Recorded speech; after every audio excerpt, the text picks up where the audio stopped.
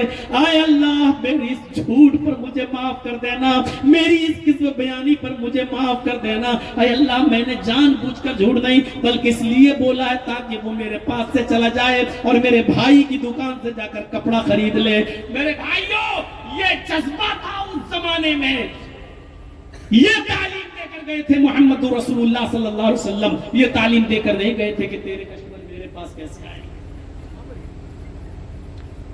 تیری دکان کیسے بند ہوگی، تیرا اتنا منزل مکان بن رہا ہے یہ مکان کیسے برباد ہوگا۔ اس لیے نہیں آئے تھے اللہ کے نبی صلی اللہ علیہ وسلم۔ کچھ تو سوچئے میرے ساتھیوں، 2 کپڑوں کی دکان، 3 کپڑے بک گئے، میرے بھائی کے بھی بچے ہیں، میری بھائی کی بھی بیوی ہے، اس کے گھر چولہا کیسے جلے گا؟ ہے یہ خیر خواہی؟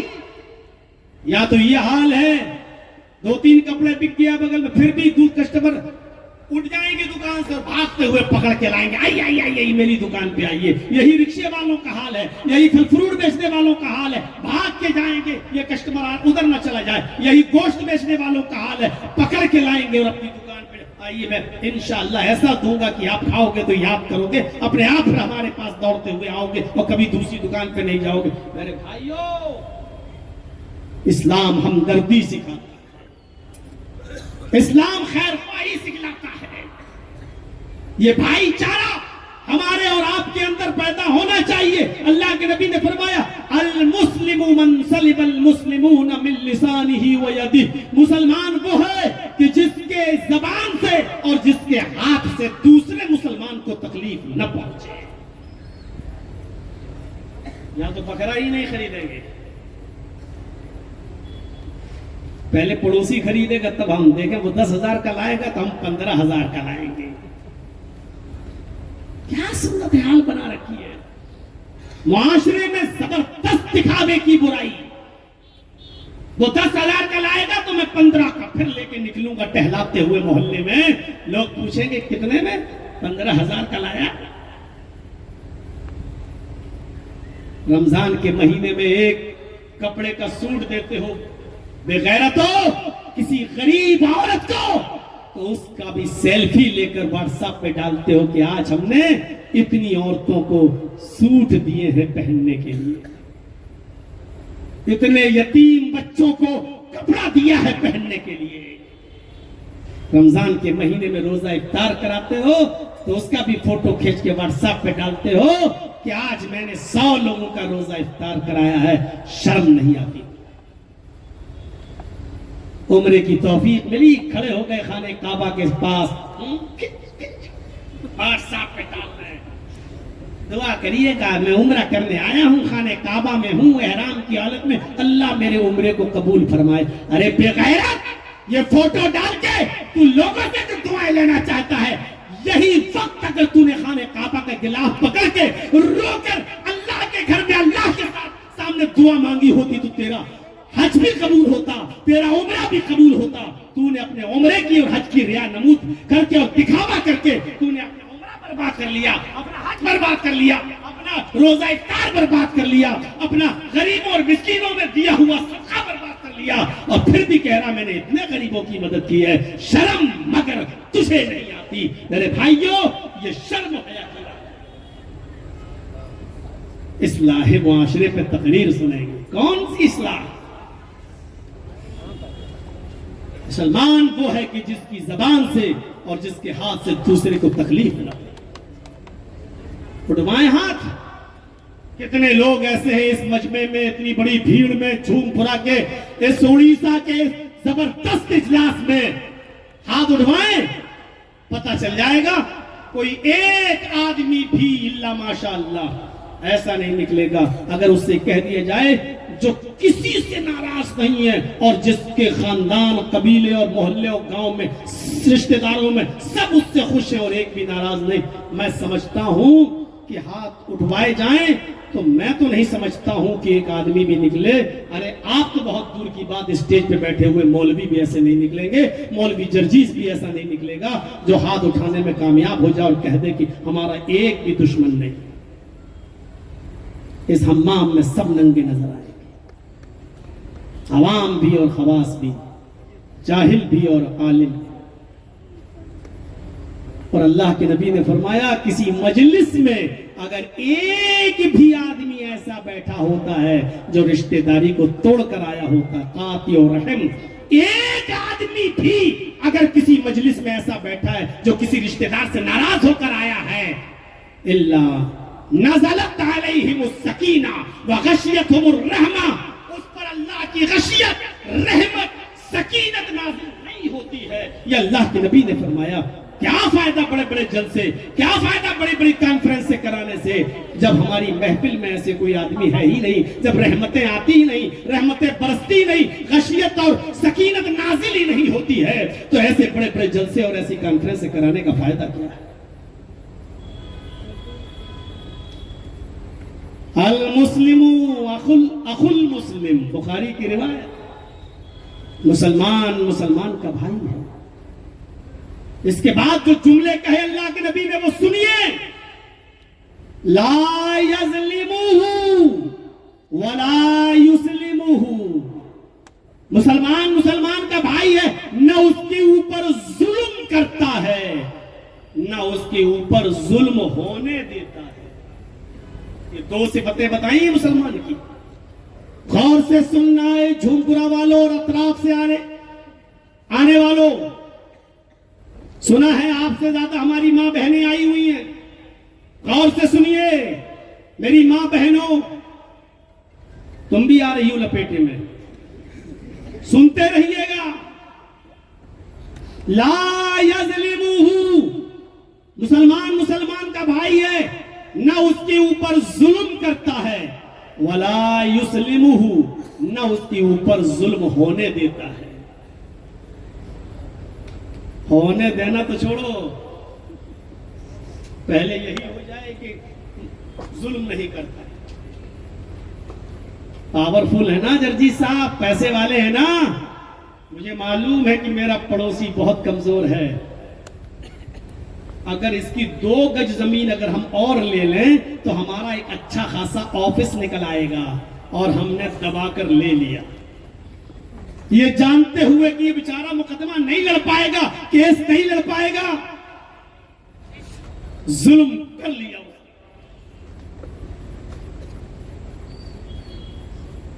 آپ ظالم ہو, پڑھتے رہیے نمازیں, پڑھتے رہیے روزے, رکھتے رہیے روزے, دیتے رہیے زکاتیں, پڑھتے رہو تہجد.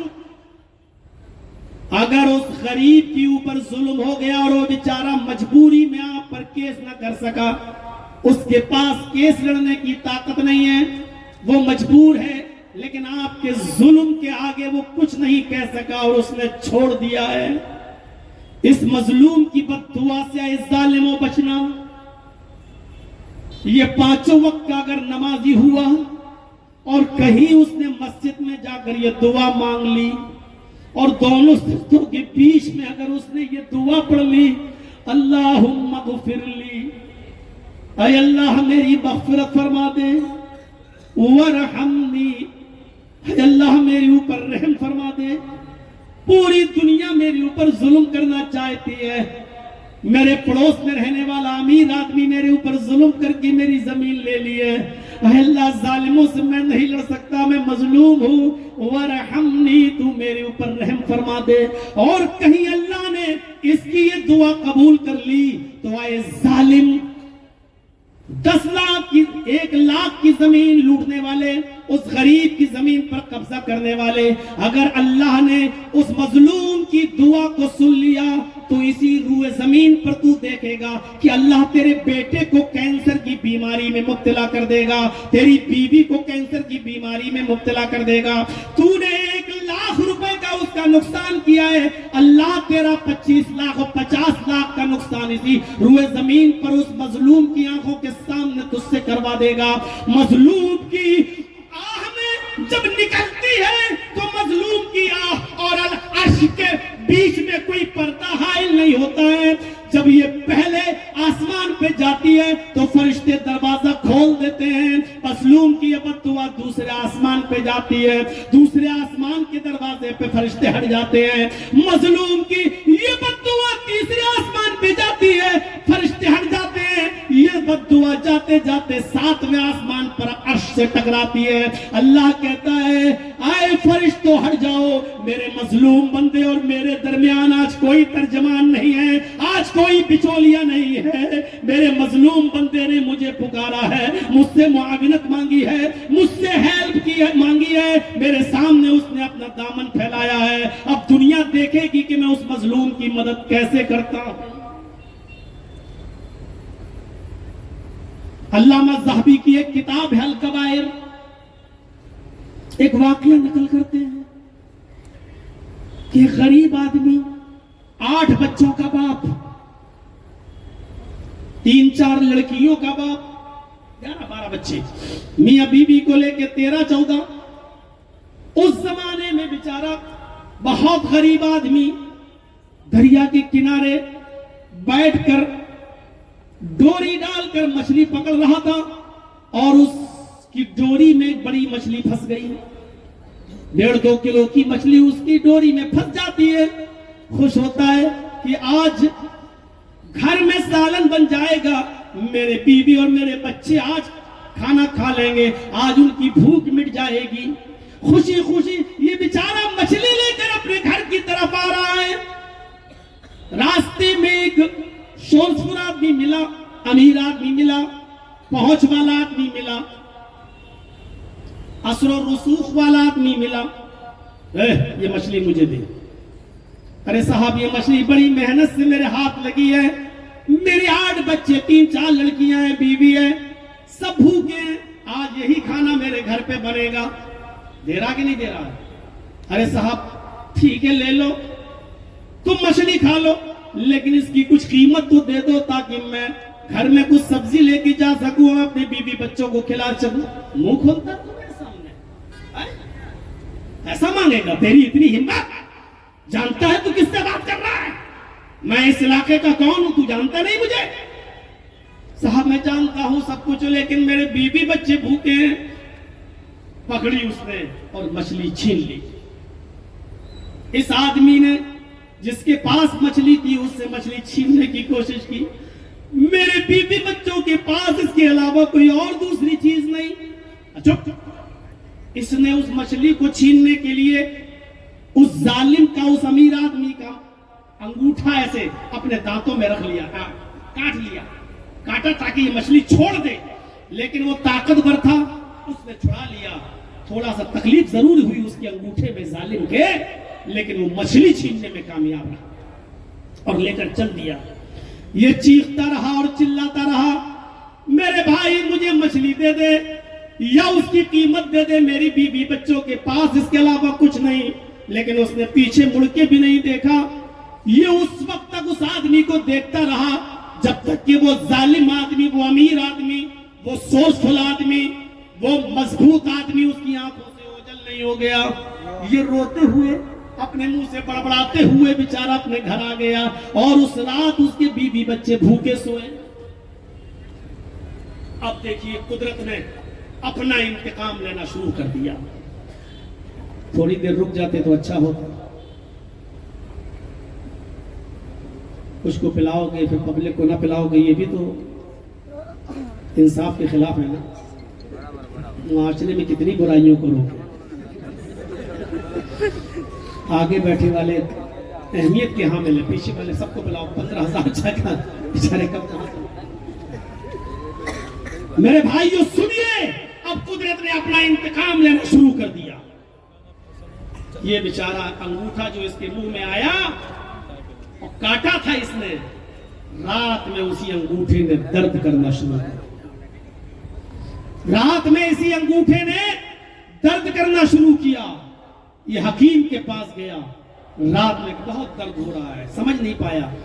حکیم نے اس کو لیپ لگا کے, اس زمانے میں جو چلتا تھا, بس میرے بھائیوں 1.5 گھنٹہ تو ہو ہی گیا، ٹائم تو میرا 1 ہی گھنٹہ لکھا ہوا تھا اس میں، لیکن چلیے تھوڑا سا اور لوں گا میں آپ کا ٹائم، بہت دنوں کے بعد آیا ہوں۔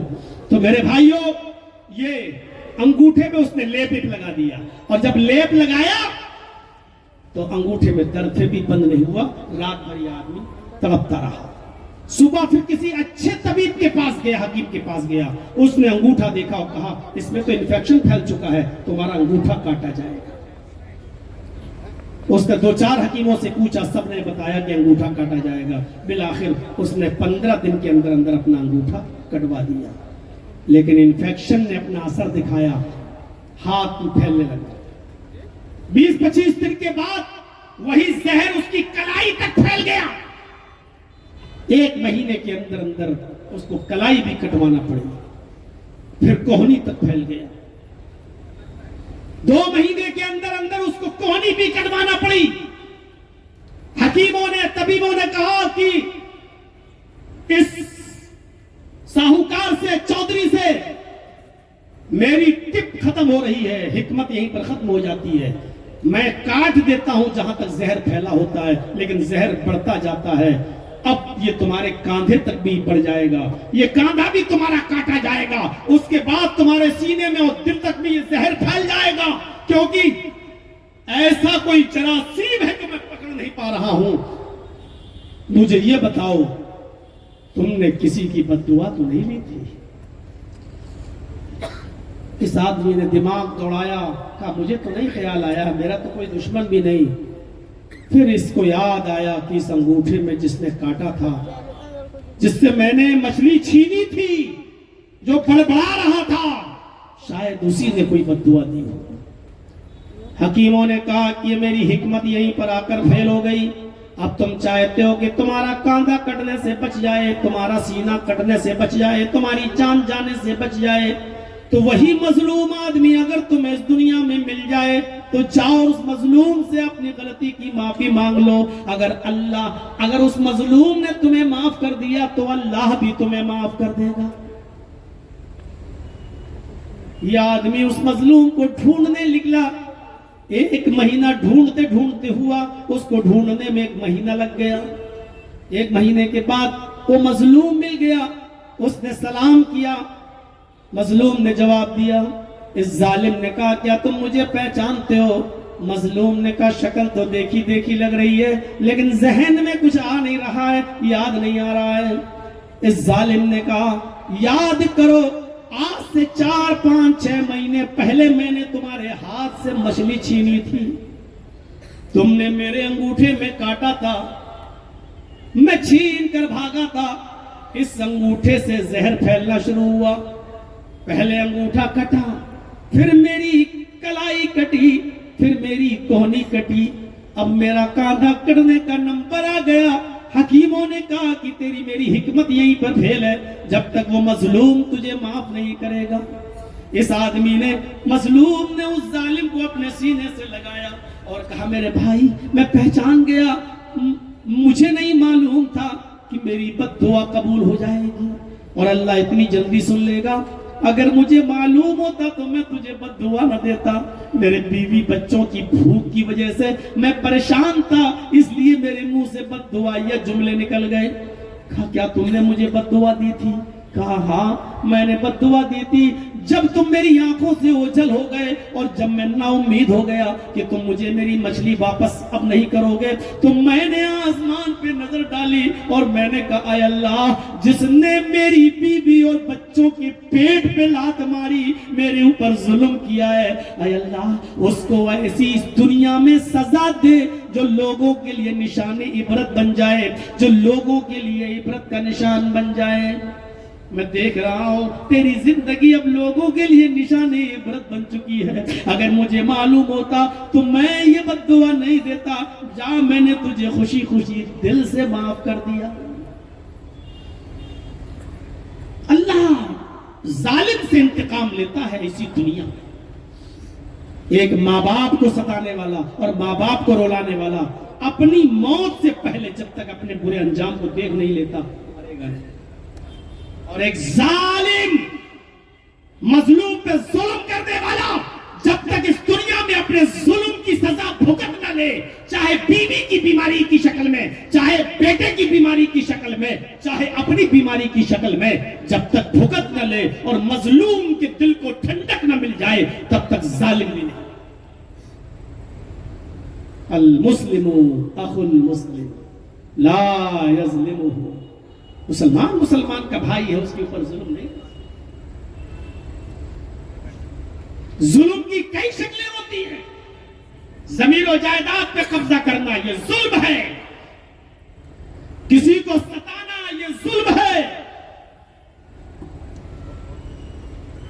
اپنی اولاد کے ساتھ انصاف نہ کرنا یہ ظلم ہے، بیٹیوں کی شادی کر کے لمبا چوڑا جہیز دے کر اپنی وراثت سے بیٹیوں کو محروم کر دینا، بہنوں کو محروم کر دینا یہ ظلم ہے۔ 200 250 آدمیوں کی بارات لے جا کر لڑکی والوں کے یہاں چور اور ڈاکو بن کے پہنچ جانا یہ ظلم ہے۔ کتنے ظلم کرو گے اور چرچیز کس کس ظلم کی نشاندہی کریں گے؟ شریعت تو دینی کام کے اندر بھی آپ کو اجازت نہیں دیتی، پہلی صف بھری ہوئی ہے، آپ آئے ہیں جہاں جگہ مل جائے وہیں بیٹھ جاؤ، اب صفوں کو چیرتے ہوئے اگلی صف میں جانے کی کوشش کر رہے ہو کہ بیٹھ جائیں اور صفوں کو چیر رہے ہو، یہ بھی ان صف میں پہلے سے بیٹھے ہوئے لوگوں کے اوپر ظلم ہے۔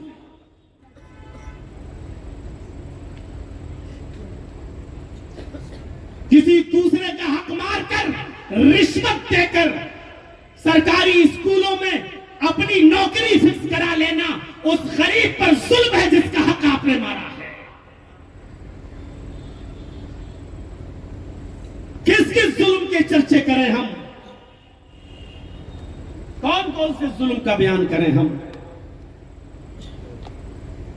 پہنچ گئے صاحب، ایسی باراتیں دیکھنے کو ملی، حاجی صاحب ہیں حج کر کے آئے ہیں، بیٹے کی شادی ہے، 400 آدمی بارات میں لے جا، سعودی عرب کا رومال ڈالے ہوئے ہیں کاندھے پر، حج کر کے آیا ہے، لاڑی لمبی، منہ میں پان کھا رہا ہے۔ جرجیت صاحب نے پوچھا کہاں؟ حاجی صاحب بارات میں جا رہے ہیں، لڑکی کی بارات ہے، منہ میں پان۔ حاجی 400 آدمی 500 آدمی کی بارات، منہ میں پان کا، سعودیہ کا رومال ڈال کے، ٹوپی لگا کے، لمبی داڑھی رکھ کے بارات میں جا رہے ہیں، بارات۔ اس سے بہتر تھا کہ تم مر جاتا، حاجی نہ کہلاتا۔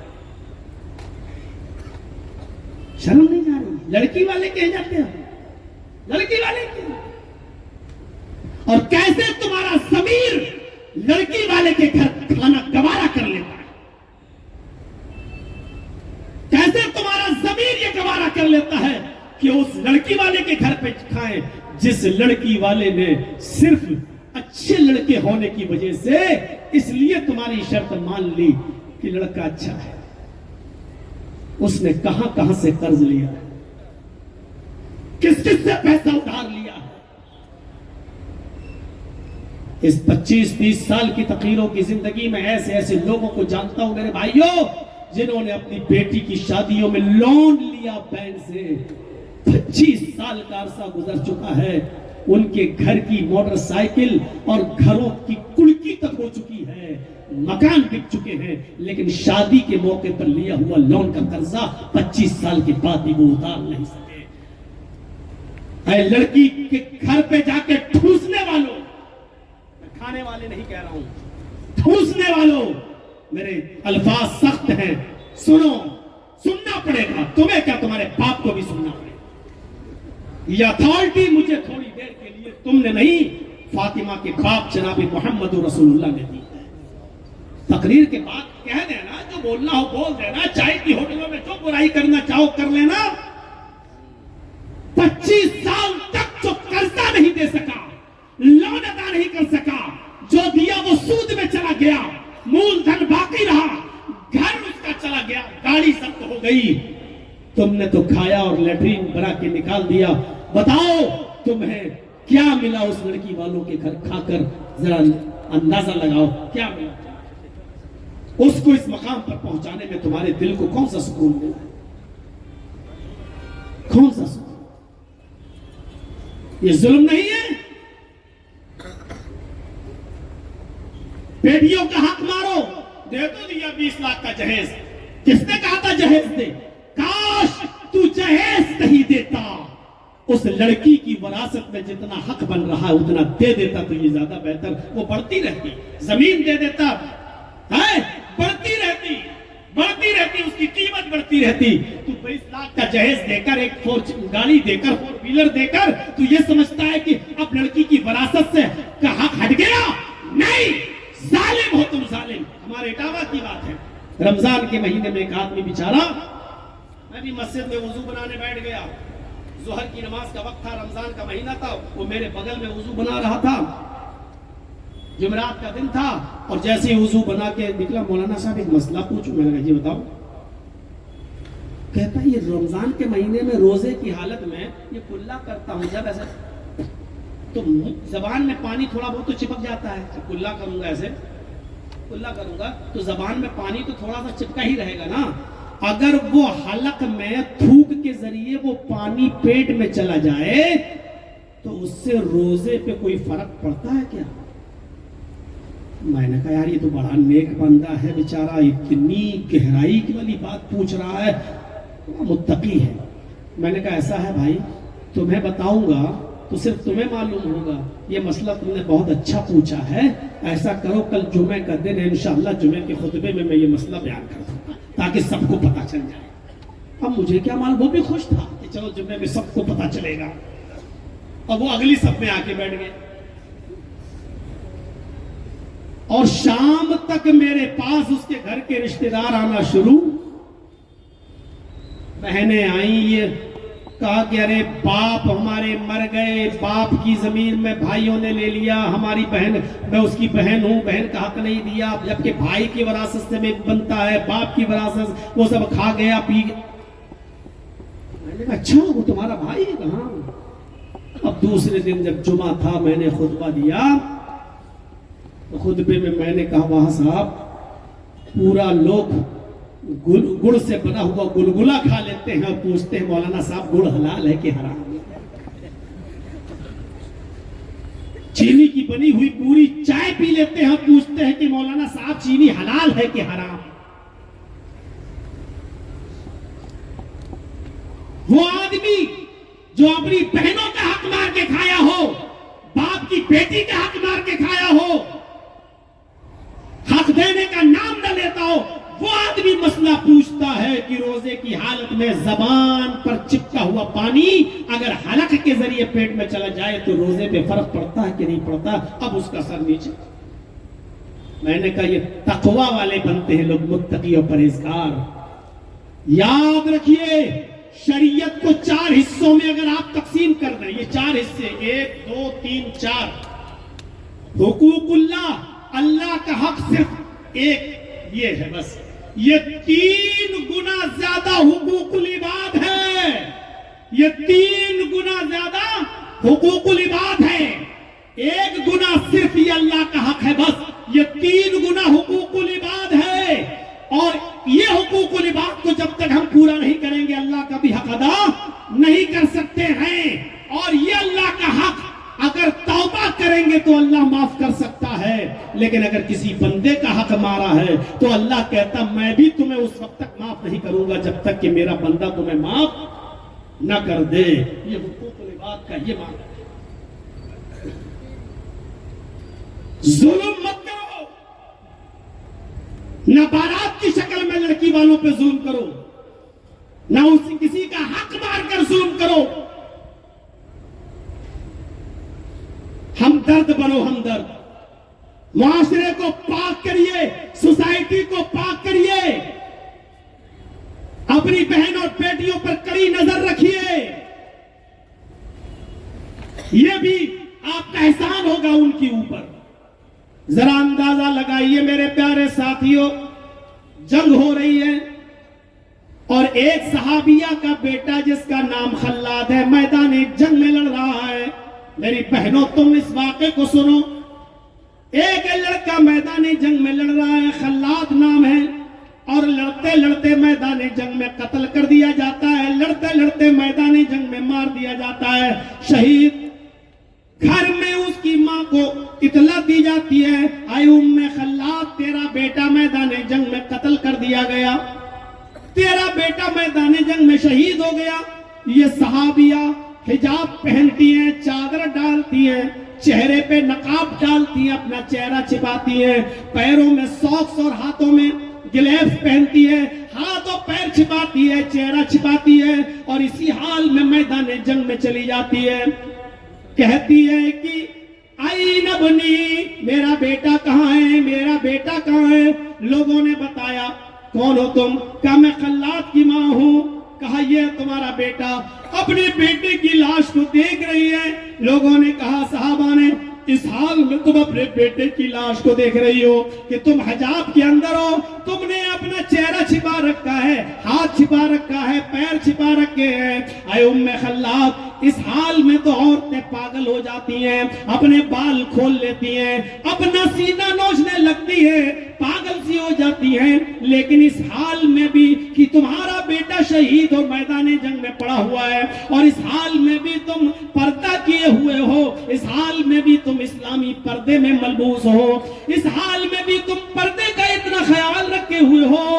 کہتی ہے، جواب دیکھیے کیا جواب دیتی ہے، لم ارزبنی، اے میرے ساتھیوں، اے محمد کے صحابیوں، اے محمد کے صحابیوں، میدان جنگ میں نے اپنا بیٹا کھویا ہے، میدان جنگ میں نے اپنا بیٹا کھویا ہے، فلن ارز حیائی، میدان جنگ میں اپنی حیا نہیں کھو سکتی، میدان جنگ میں اپنی حیا نہیں کھو سکتی، اپنا پردہ نہیں کھو سکتی۔ میں کیسے اپنے بیٹے کو چہرہ کھول کے دیکھوں؟ تم لوگ یہاں موجود ہو، میں نے بیٹا کھویا ہے، پردہ نہیں کھو سکتی، حیا نہیں کھو سکتی۔ یہ حیا عورت کا زیور ہے۔ کیسے آج ہماری ماں بہن بیٹیوں نے اپنی حیا کا جنازہ نکالا؟ یہ وہ حیا ہے جو اللہ کے نبی صلی اللہ علیہ وسلم ایک کنواری لڑکی کو نکاح کے موقع پر بھی اسی حیا کا پاس و لحاظ رکھتے ہوئے کہہ رہے ہیں، کیا اے لوگوں، لڑکوں سے تو پوچھا جائے گا کہ فلاں کی بیٹی اتنے روپے مہر نان نفقے کے ساتھ تمہارے نکاح میں دی جا رہی ہے، کیا تمہیں وہ لڑکی اپنی بیوی کی شکل میں قبول ہے یا نہیں؟ اور تمہیں زور سے بولنا پڑے گا تمام گواہوں کی موجودگی میں، ہاں میں نے قبول کیا ہے۔ لیکن یہی بات تم سے پہلے جب لڑکی سے شادی کے لیے پوچھو، اس سے جب پوچھا جائے تو ایک بار اس سے پوچھو کہ فلاں لڑکے کے ساتھ اتنے روپے مہر کے بس تمہارا نکاح کیا جا رہا ہے، کیا تمہیں وہ لڑکا بطور شوہر قبول ہے؟ کیا تم اس لڑکے کو پسند کرتی ہو؟ کیا اس کے ساتھ تمہارا نکاح جو کیا جا رہا تمہیں قبول ہے؟ اللہ کے نبی فرماتے ہیں، اس کے زبان سے قبول ہے کا جملہ نکلنے کا انتظار مت کرو، اس لیے کہ وہ شرمیلی ہوتی ہے، لڑکی باحیا ہوتی ہے، اس کے اندر حیا بھری ہوئی ہوتی ہے، اس لیے وہ جلدی قبول ہونے کا لفظ اپنی زبان سے نہیں نکالے گی۔ اگر تمہارے اس سوال پر وہ خاموش رہ جائے، تمہارے اس سوال پر اگر وہ خاموش رہ جائے تو اسی کو اجازت سمجھ لینا کہ لڑکی نے اجازت دے دی ہے، اس کی خاموشی ہی کوئی اجازت تصور کرنا، اس کی زبان سے قبول کا لفظ نکلوانا نہیں، زبردستی مت کرنا۔ یہ عورتوں کی حیا تھی۔ میری بہنوں، جو نکاح حلال رشتہ ہے، جس کے بعد تم نکاح کی بندن میں بن جاتی ہو، جب وہاں تمہارے منہ سے یہ جملہ تک نہ نکلے شرم کی وجہ سے، تو اللہ کے نبی منع کر رہے ہیں کہ زبردستی نہ نکلواؤ، بس خاموشی اس کی اجازت سمجھ لو۔ میری بہنوں، انسٹاگرام پر کیسے ویڈیو بنا لیتی ہو، کیسے گانے گا لیتی ہو، کیسے تم اپنے سروں کے دوپٹے اتار کر بے شرم بے حیا کس طریقے سے ریل بنا لیتی ہو، مگر شرم تمہیں مگر نہیں آتی، کیسے تمہارا ضمیر گوارا کر لیتا ہے۔ میری قوم کی بچیوں، بہت زیادہ ظلم و ستم کے پہاڑ توڑے جا رہے ہیں، تمہیں نہیں معلوم مہاراشٹرا کا کیا حال ہے، تمہیں نہیں معلوم کہ کتنی لڑکیوں نے 16 اور 17 سال کی عمر میں اپلیکیشنیں دے رکھی ہیں کہ ابھی میں نابالغ ہوں کورٹ کی نظر میں، لیکن میں غیر مسلم لڑکوں کے ساتھ شادی کرنا چاہتی ہوں، جیسی میں 1 سال کے بعد 18 سال کی ہو جاؤں گی میں فلاں کے ساتھ کورٹ میرج کر لوں گی، میرا باپ یا بھائی میری راہ میں رکاوٹ بن سکتا ہے، میں ابھی سے اپلیکیشن دے رہی ہوں کہ میری باپ کی اور میرے بھائی کی بات نہ سنی جائے۔ بھرے پڑے کورٹ کے اندر مسلم لڑکیوں کی طرف سے یہ اپلیکیشنیں، میرے پیارے ساتھیوں آج کے اس موجودہ ماحول میں کیا کہو گے، کیسے روکو گے، کیا ہونا چاہیے تمہارا؟